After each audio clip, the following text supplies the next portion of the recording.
ಎಲ್ರಿಗೂ ನಮಸ್ಕಾರ.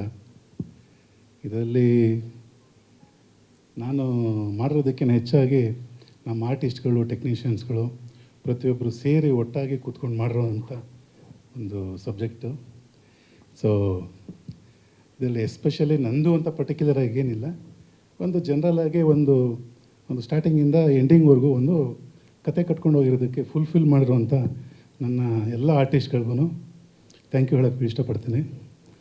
ನಾನು ಏನು ಎಕ್ಸ್ಪೆಕ್ಟ್ ಮಾಡಿದ್ನೋ ಅದೇ ರೀತಿಲಿ ಕ್ವಾಲಿಟಿ ಕೊಟ್ಟಂಥ ಟೆಕ್ನಿಷಿಯನ್ಸ್ಗಳು. ಸೊ ಇವರೆಲ್ಲ ಮಾಡಿದ್ದಕ್ಕೆ ಇವತ್ತೊಂದು ಔಟ್ಪುಟ್ಟು ಚೆನ್ನಾಗಿ ಬರ್ತಾಯಿದೆ.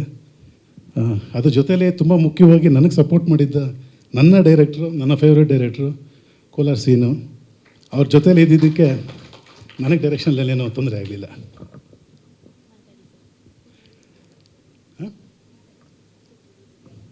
ಈಗ ಏನು ಟೀಸರ್ ನೋಡಿದ್ರಿ, ಈಗ ನೆಕ್ಸ್ಟು ಒಂದು ಒಂದು 15-20 ಡೇಸಲ್ಲಿ ಮತ್ತೆ ಒಂದು ಐಟಮ್ ಸಾಂಗ್ ಅಂತ ಇದೆ, ಅದನ್ನು ರಿಲೀಸ್ ಮಾಡ್ತಾಯಿದ್ದೀವಿ. ಅದಾದ ನಂತರ ಸುದೀಪ್ ಅವ್ರ ಕೈಯಲ್ಲಿ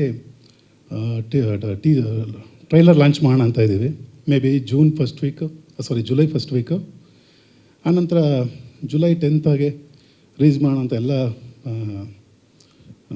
ಪ್ಲ್ಯಾನಿಂಗೆಲ್ಲ ಇದೆ. ಬೇರೆ ಏನಾದರೂ ಕೇಳ್ಬೋದು ಸರ್? ಹೌದು ಸರ್, ಮೊದಲನೇ ಡೈರೆಕ್ಷನ್ ಸರ್. ಇದರಲ್ಲಿ ಡೈರೆಕ್ಷನ್ನು ಅಂತ ಏನು ಎಲ್ಲೂ ಅನಿಸಿಲ್ಲ ನನಗೆ ಗೊತ್ತಿರೋಂಗೆ. ನಮ್ಮ ಟೀಮ್ಮೇಟ್ಸ್ ಆಗಲಿ, ನಮ್ಮ ಆ್ಯಕ್ಟರ್ಸ್ಗಳಾಗಲಿ ಅಥವಾ ಟೆಕ್ನಿಷಿಯನ್ಸಲ್ಲಾಗಲಿ ಎಲ್ಲ ಒಟ್ಟಿಗೆ ಜೊತೆಲೇ ಇದ್ದು ನಾವು ಆ್ಯಕ್ಟ್ ಮಾಡ್ತಾಯಿದ್ವಿ, ಅವರು ಆ್ಯಕ್ಟ್ ಮಾಡ್ತಾಯಿದ್ರು. ಆ್ಯಂಡ್ ಆಲ್ಸೋ ಟೆಕ್ನಿಷಿಯನ್ಸ್ ಈ ಥರ ಬರಲಿ ಅಂತ ಹೇಳ್ಕೊಡ್ತಾಯಿದ್ರು. ಪ್ಲಸ್ ನಮ್ಮ ಕೋ ಡೈರೆಕ್ಟ್ರು ಎಲ್ಲ ಒಂದು ಲೊಕೇಶನಿಂದ ಹಿಡಿದು ಪ್ರತಿಯೊಂದು ಎಲ್ಲ ಪರ್ಫೆಕ್ಟಾಗಿ ಪ್ಲ್ಯಾನ್ ಮಾಡಿ ರೆಡಿ ಮಾಡ್ತಿದ್ರು. ಸೊ ಇಲ್ಲಿ ನಾವು ಡೈರೆಕ್ಷನ್ ಮಾಡಿದ್ವಿ ಅಂತಲೇ ಅನಿಸಿಲ್ಲ, ಜಸ್ಟ್ ಒಂದು ಸಿನಿಮಾನ ಫನ್ನಾಗಿ ಎಂಜಾಯ್ ಮಾಡಿದ್ವಿ ಅಂತ ಅನಿಸ್ತಾ ಇದೆ ನನಗೆ.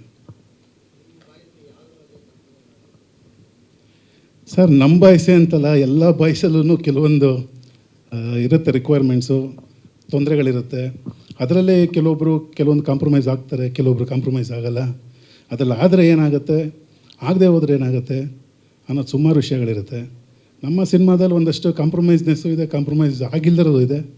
ಅದೇ ಒಂದು ಸಿನಿಮಾ ಮುಂದೆ ತೊಗೊಂಡೋಗೋದು ಸರ್. ಹಾರರು ಸಿನಿಮಾದಲ್ಲಿ ಒಂದು ಸಣ್ಣದೊಂದು ತಪ್ಪು ನಡೆಯೋದಂದರೆ ಒಂದು ಕುಡ್ತಾನೆ ಇರ್ಬೋದು, ಅಥವಾ ಬೇರೆ ಏನೋ ಒಂದು ಮಿಸ್ಟೇಕಾಗಿ ಒಂದು ಕೋಪನ ಬುದ್ಧಿ ಕೈಲಿ ಕೊಡುವಂಥದ್ದು, ಆ ಥರ ಇದ್ದಾಗ ನಡೆಯುವಂಥ ಒಂದು ಇನ್ಸಿಡೆಂಟಲ್ಲಿ ಒಂದು ಹಾರರ್ ಎಲಿಮೆಂಟಲ್ಲಿ ಸಿಗಾಕೊಳ್ತಾರೆ. ಅಲ್ಲಿಂದ ಏನಾಗುತ್ತೆ ಅನ್ನೋದೇ ಒಂದು ಸಿನಿಮಾ ಇರುತ್ತೆ ಸರ್. ಸರ್ ಮಡಿಕೇರಿ ಮತ್ತು ಬ್ಯಾಂಗ್ಳೂರು ಆಲ್ಮೋಸ್ಟ್ ಹೊರಗಡೆ ಸರ್ 2 ಪ್ಲೇಸ್. ಸರ್ ಎಲ್ಲ ಟೆಕ್ನಿಷಿಯನ್ಸು ತುಂಬ ಚೆನ್ನಾಗಿ ವರ್ಕ್ ಮಾಡೋರು ಸರ್. ತುಂಬ ರಿಸ್ಕ್ ಪ್ಲೇಸ್ಗಳಲ್ಲಿ, ತುಂಬ ಹೊಳೆ, ಒಂದು ಫಾಲ್ಸು ಅಂಥ ಜಾಗದೆಲ್ಲ ಹಿಡಿದು ಎಲ್ಲ ದೊಡ್ಡ ಕ್ಯಾಮ್ರಾಗಳು, ಆಮೇಲೆ ಎಲ್ಲದಕ್ಕೂ ಎಲ್ಲ ನಮ್ಮ ಪ್ರಮೋದ್ ಅವರು ಸೂಪರ್ ಸಪೋರ್ಟ್ ಮಾಡಿದ್ರು. ಪ್ಲಸ್ ಅದ್ರ ಜೊತೆಲಿದ್ದ ಟೆಕ್ನಿಷಿಯನ್ಸ್ಗಳು ನಮಗೆ ಭಯ ಆಗ್ತಿತ್ತು. ಒಂದು ಸರ್ ರಾಕ್ಲೈನ್ ಸ್ಟುಡಿಯೋದಲ್ಲಿ ಎಲ್ಲ ಫೈರಿಂಗ್ ಇತ್ತು, ಬೆಂಕಿ ಹಚ್ಚಬೇಕಾಗಿತ್ತು. ಅದು ಆಲ್ಮೋಸ್ಟ್ 8 ತನಕ ಬೇರೆ ಹೊಟ್ಟೋಗಿತ್ತು. ನಮಗೆ ತುಂಬ ಗಾಬರಿ. ಪ್ಲಸ್ ಆರ್ಟಿಸ್ಟ್ಗಳನ್ನ ನಿಲ್ಸ್ಕೊಂಡ್ಬಿಟ್ಟಿದ್ದೀವಿ, ಎಲ್ಲರೂ ಇದ್ದಾರೆ, ಫುಲ್ ಕ್ಲೋಸ್ ಆಗಿತ್ತು. ಬಟ್ ಸ್ವಲ್ಪ ನರ್ವಸ್ಸು, ಭಯ ಎಲ್ಲ ಇತ್ತು. ಬಟ್ ಆದ್ರೂ ಎಲ್ಲ ಧೈರ್ಯದ ಮೇಲೆ ಎಲ್ಲರೂ ಆರ್ಟಿಸ್ಟ್ಗಳು ಧೈರ್ಯ ಕೊಟ್ಟರು. ಕೆಲವೊಂದು ಡೀಪ್ ಪಾಯಿಂಟ್ ಆಲ್ಮೋಸ್ಟ್ ಬಿದ್ದರೆ ಒಂದು 4000 ಅಡಿ ಡೀಪ್ ಇತ್ತು. ಅಲ್ಲಿ ನಮ್ಮ ಆರ್ಟಿಸ್ಟು ಸಿದ್ದವರು ಬೀಳಬೇಕಾಗಿತ್ತು. ಅಂದರೆ ಎಲ್ಲ ತುಂಬ ಥರದ ರಿಸ್ಕ್ಗಳು ತೊಗೊಂಡಿದ್ದೀವಿ. ಅದಕ್ಕೆಲ್ಲ ಥರದ್ದು ಆರ್ಟಿಸ್ಟಿಂದ ಮತ್ತು ಟೆಕ್ನಿಷಿಯನ್ಸಿಂದ ಎಲ್ಲ ತುಂಬ ಚೆನ್ನಾಗಿ ಸಪೋರ್ಟ್ ಇದೆ ಸರ್. 2 ಸಾಂಗ್ ಇದೆ ಸರ್, ಒಂದು ಬಿಟ್ ಸಾಂಗ್ ಇದೆ ಸರ್. ಒಂದು ಟೈಟಲ್ ಟ್ರ್ಯಾಕು, ಇನ್ನೂ ಒಂದು ಐಟಮ್ ಸಾಂಗು, ಇನ್ನೊಂದು TTಯಲ್ಲಿ ಒಂದು ಜಾಲಿಯಾಗಿ ಎಂಜಾಯ್ ಮಾಡ್ಕೊಂಡು ಹೋಗೋದು ಒಂದು 1.5 minute ಸಾಂಗ್ ಬರುತ್ತೆ ಸರ್. Yes sir.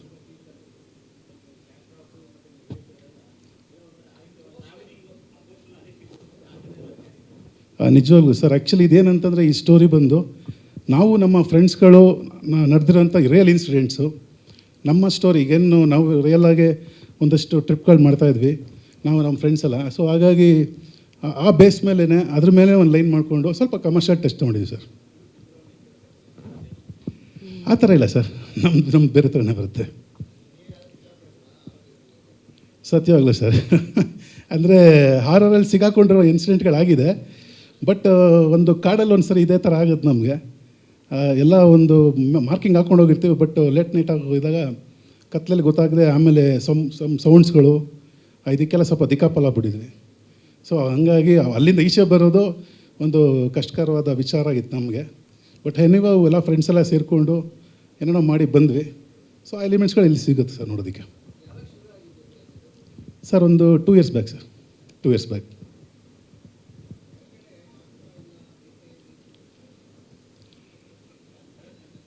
ಆಗ್ತಾಯಿಲ್ಲ, ಬೇಕೇ ಬೇಕು ಸಬ್ ಕ್ಯಾಪ್ಷನು. ಅಂದರೆ ಪ್ರತಿಯೊಬ್ಬರಲ್ಲೂ ಒಂದೊಂದು ಬೇಕು ಬೇಕು ಅನ್ನೋ ಒಂದು ಇದಿರುತ್ತೆ ಸರ್. ಒಂದು ತುಡಿತಾನೋ ಅಥವಾ ಏನೋ ಒಂದು ಹೇಳ್ತಾರೆ. ಈಗ ಕುಡಿತಾ ಇರೋನ್ಗೆ ಇನ್ನೂ ಬೇಕು ಬೇಕು ಅಂತ ಅನಿಸ್ತಾ ಇರುತ್ತೆ. ದುಡ್ಡು ಇಲ್ಲದೆ ಇದ್ದವ್ರಿಗೆ ಇನ್ನೂ ದುಡ್ಡು ಬರಬೇಕು ಬೇಕು ಅನಿಸ್ತಾ ಇರ್ತಾರೆ. ಅಕಸ್ಮಾತ್ ಪೊಲೀಸ್ ಕುಡಿದು ಸಿಗಾಕೋತಾರೆ, ಅದು ಇನ್ನೂ ಮಾಡ್ತಾನೆ ಇರ್ತಾರೆ.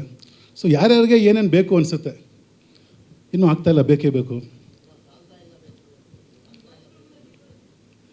ಆಗ್ತಾಯಿಲ್ಲ ಬೇಕೇ ಬೇಕು ಅನ್ನೋದು, ಸಾಲ್ತಾಯಿಲ್ಲ ಬೇಕೇ ಬೇಕು ಅನ್ನೋದು ಎರಡು ಒಂದೇ ಮೀನಿಂಗ್ ಬರುತ್ತಲ್ಲ ಸರ್. ಕಾಂಪ್ರಮೈಸ್ ಮಾಡೋಕ್ಕೆ ಆಗ್ತಾಯಿಲ್ಲ ಅಂತಲ್ಲ, ಮಾಡ್ಬೋದು, ಬಟ್ ಮಾಡ್ಕೊಂಡಿಲ್ವಲ್ಲ. ಮಾಡಿಕೊಂಡ್ರೆ ಒಳ್ಳೆಯದಾಗತ್ತೆ.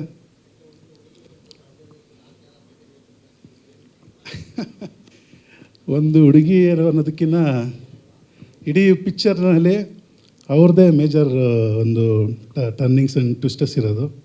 ಬಟ್ ಅವ್ರಿಗೆ ಗೊತ್ತಿಲ್ಲ ಆ್ಯಕ್ಚುಲಿ, ಇವತ್ತರೆಗೂ ಅವ್ರಿಗೆ ಏನಂತನೂ ಗೊತ್ತಿಲ್ಲ ಸ್ಟೋರಿ. ನಾವೇನಂತನೂ ಹೇಳಿಲ್ಲ, ಈ ಥರ ಮಾಡಿ ಅಂತ ಮಾಡಿಸ್ಕೊಂಡಿದ್ದೀವಿ. ಬಟ್ ಇಡೀ ಪಿಕ್ಚರ್ನ ಕರ್ಕೊಂಡು ಹೋಗೋದೇ ಅವರು. ಸೆನ್ಸರ್ ಅಪ್ಲೈ ಮಾಡಿದ್ದೀವಿ ಸರ್, ಮೇ ಬಿ 1 or 3-4 ಡೇಸಲ್ಲಿ ಸಿಗ್ಬೋದು ಸರ್. ಅಂಥ ವಲ್ಗಾರಿಟಿ ಏನಿಲ್ಲ ಸರ್, ಆಮೇಲೆ ಅಂಥ ಬ್ಲಡ್ ಶೇಡ್ಸ್ ಏನಿಲ್ಲ. ಸೊ ನನ್ನ ಪ್ರಕಾರ US ಸಿಗ್ಬೋದು ಸರ್. ಅಲ್ಲ, ಸಿಗ್ಬೋದು ಅಂತ.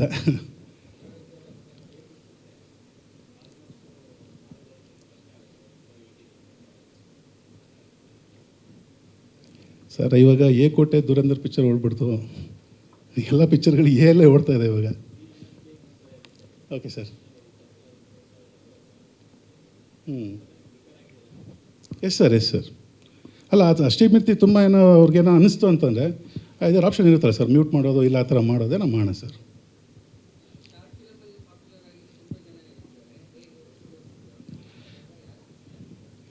ಸರ್ ಇದರಲ್ಲಿ ಏನಂತಂದರೆ ಸರ್, ನನಗೆ ಒಂದು ಮಾಡಬೇಕು ಅಂತ ಅನಿಸ್ಕೊಂಡಾಗ ನಾವು ನಾವು ಡಿಸ್ಕಷನ್ ಮಾಡಿದ್ವಿ. ಅದ್ರ ಜೊತೆಯಲ್ಲೇ ಒಂದು ಆಡಿಷನು ಮಾಡಿದ್ವಿ. ಒಂದು ಆಲ್ಮೋಸ್ಟ್ 150 ಪೀಪಲ್ಸ್ ಆಡಿಷನ್ ಮಾಡಿದ್ವಿ. ಅದರಲ್ಲೂ ಸುಮಾರು ಜನ ಸೆಲೆಕ್ಟ್ ಆಗಿದ್ದರು. ಅದರ ನಂತರ ನಾವು ಒಂದು ಸರಿ ಯೋಚನೆ ಮಾಡಿದಾಗ ಈ ಥರ ನಮ್ಮ ಈಗ ಗೊತ್ತಿರೋಂಥ ನೋನ್ ಆರ್ಟಿಸ್ಟ್ಗಳು ಎಲ್ಲ ಕಾಮಿಡಿ ಕಿಲ್ಲಡಿಶು, ಆಮೇಲೆ ಯೂಟ್ಯೂಬರ್ಸು, ರೀಲ್ಸು ಇವ್ರನ್ನೆಲ್ಲ ಹಾಕ್ಕೊಂಡು ಯಾಕೆ ಮಾಡ್ಬಾರ್ದು ಅಂತ ಒಂದು ಸರಿ ಡಿಸ್ಕಷನ್ ಆಯಿತು. ಅದು ತಕ್ಕನಂಗೆ ಒಂದು ಸರಿ ನಮ್ಮ ಗೊತ್ತಿರೋ ಗ್ರೂಪ್ ಕಡೆಯಿಂದ ಕೇಳಿದಾಗ ಅವರು ಇಮಿಡಿಯೇಟಾಗಿ ಒಪ್ಕೊಂಬಿಟ್ರು. ಸ್ಟೋರಿ ಕೇಳಿದ್ರು, ಎಲ್ಲ ಇಷ್ಟ ಆಯಿತು. ಆಮೇಲೆ ನಮ್ಮ ಕ್ರೂ ತುಂಬ ಇಷ್ಟ ಆಯಿತು. ಸೊ ಹಂಗಾಗಿ ಅವರು ಖುಷಿಯಾಗೇ ಮಾಡಿದ್ರು. ಇದ್ರಲ್ಲಿ ನಾನು ಒಂದೂ ರಿಸ್ಟ್ರಿಕ್ಷನ್ ಮಾಡಿಲ್ಲ ಅವ್ರಿಗೆ, ಇದೇ ಥರ ಡೈಲಾಗ್ ಬೇಕು, ಈ ಥರನೇ ಪಂಚಿಂಗ್ ಬೇಕು ಅಂತ. ಅವ್ರವರೇ ಪೂರ್ತಿ ಡಿಸ್ಕಷನ್ ಮಾಡಿಕೊಂಡು ಅವ್ರು ಆ್ಯಕ್ಟಿಂಗ್ ಬರ್ತಾಯಿದ್ರು ಸರ್. ಓಕೆನಾ? Thank you.